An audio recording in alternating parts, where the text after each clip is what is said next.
नमस्ते। भारत में जब हम मॉनसून की बात करते हैं तो हम सिर्फ मौसम की बात नहीं कर रहे होते। ये तो हमारी अर्थव्यवस्था की धड़कन है, करोड़ों लोगों की जिंदगी का आधार है। तो आज हम इसी विशाल प्राकृतिक शक्ति के पीछे के विज्ञान और इसके पूरे सफर को समझने वाले हैं। ये सिर्फ बारिश की कहानी नहीं, बल्कि एक बेहद जटिल मशीनरी की कहानी है जो हमारे देश को चलाती है। चलिए, इसमें और गहराई से उतरते हैं। सोचिए जरा, ये कोई मामूली बारिश नहीं, बल्कि एक विशाल समुद्री दैत्य है जो हर साल अरबों टन पानी लेकर आता है। एक ऐसी प्राकृतिक शक्ति जो हजारों सालों से हमें चकित करती आ रही है। तो भाई, मॉनसून कोई अचानक होने वाली चीज नहीं है। इसके पीछे ना एक पूरा विज्ञान है, एक सटीक गणित काम करता है। इसकी शुरुआत होती है सूरज, जमीन और समुद्र के बीच एक अनोखे रिश्ते से। चलिए इस दिलचस्प प्रक्रिया को समझते हैं।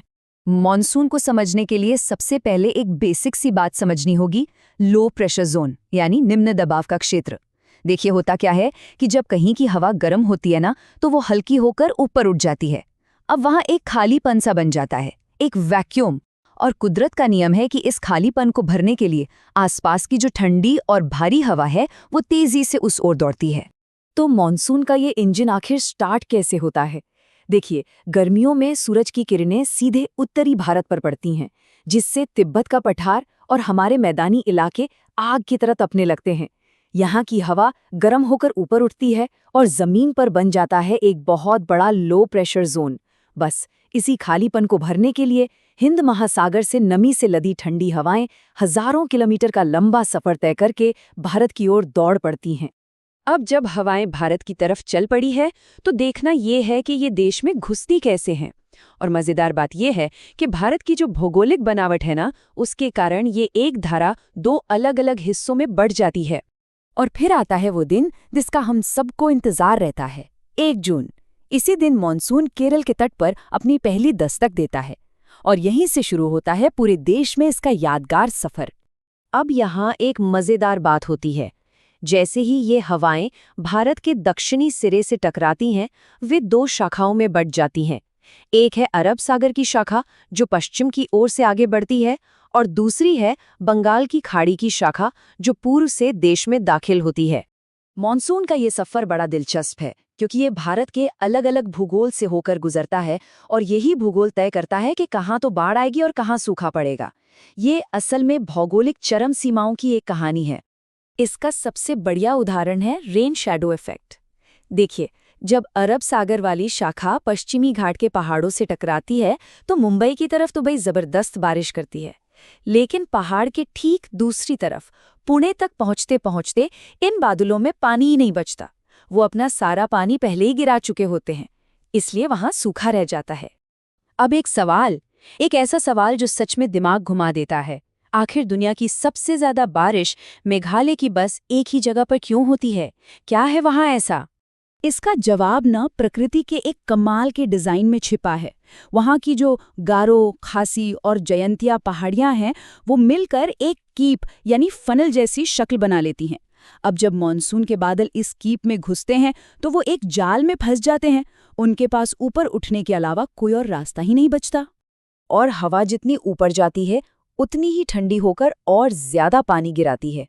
इसी फनल इफेक्ट का नतीजा मेघालय के मासिनराम में हर साल औसतन 11,000 मिलीमीटर से भी ज्यादा बारिश। आप अंदाजा लगा सकते हैं कितनी बारिश होगी।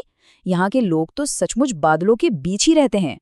लेकिन पूरी ताकत से आने से पहले मॉनसून अपने आने की खबर दे देता है, कुछ ट्रेलर दिखाता है कह सकते हैं। केरल में इसे आम्र वर्षा या मैंगो शावर कहते हैं क्योंकि ये आमों को पकने में मदद करती है।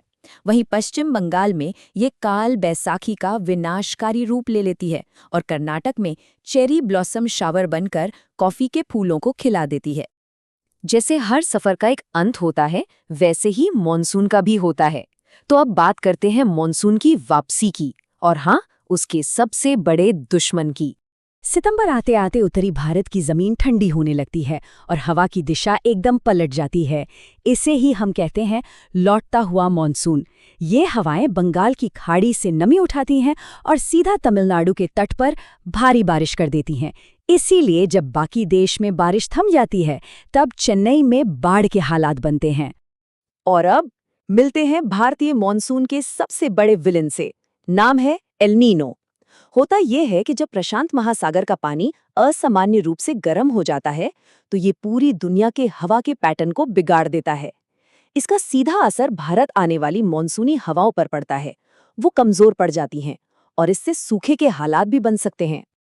अब तक हमने विज्ञान और भूगोल की बात की, लेकिन मॉनसून सिर्फ इतना ही नहीं है।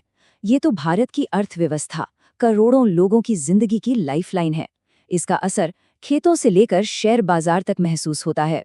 जरा सोचकर देखिए, हमारे देश की लगभग आधी खेती 50% आज भी सीधे आसमान से बरसने वाले पानी पर ही निर्भर है। मतलब साफ है, आसमान का मूड कैसा है, इसी पर देश की अर्थव्यवस्था का मूड तय होता है। धान, मक्का, कपास ये सिर्फ फसलें नहीं हैं, ये करोड़ों किसानों की उम्मीदें हैं, उनकी साल भर की मेहनत है।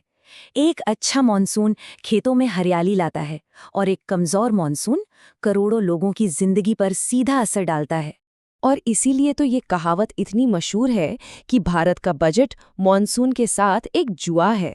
अगर बारिश अच्छी हुई तो अर्थव्यवस्था की रफ्तार तेज हो जाती है, लेकिन अगर मॉनसून कमजोर पड़ गया तो विकास की रफ्तार भी धीमी पड़ जाती है। तो आज हमने देखा कि मॉनसून कैसे एक बेहद जटिल और पुरानी मशीनरी है। लेकिन अब जो सबसे जरूरी सवाल सामने आता है वो ये है कि जैसे जैसे हमारी जलवायु बदल रही है, क्या मॉनसून पर खेला जाने वाला ये जुआ और भी ज्यादा जोखिम भरा और भी ज्यादा खतरनाक होता जाएगा? इस पर सोचना बहुत जरूरी है।